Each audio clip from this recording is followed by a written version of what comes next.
Yan guys, bukas. So linggo bukas. Pahinga muna siguro tayo bukas. So umpisa natin ulit ito sa Lunes. Ito naman yung tatastasin natin. Ayan. Yung dalawang bolt na nakahawak dito, hindi na matanggal, bilog na. Tapos yung thread dito sa ilalim, pudpud na. Wala nang thread. So ang gagawin natin, kakatingin natin ng grinder, welding uli. Cutting ng welding at saka grinder para matanggal to at mapalitan ng bushing. Maging dito sa kabila ganun rin. Yan.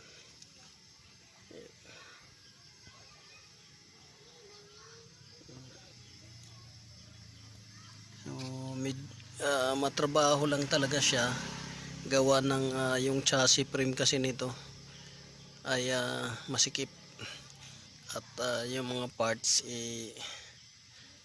masikip din yung location, kaya medyo matrabaho siya pagtanggal at pagpabrikit. So linggo bukas baka magpahinga muna tayo. Totally nakabit na natin dito, ang kulang na lang ito at saka shock.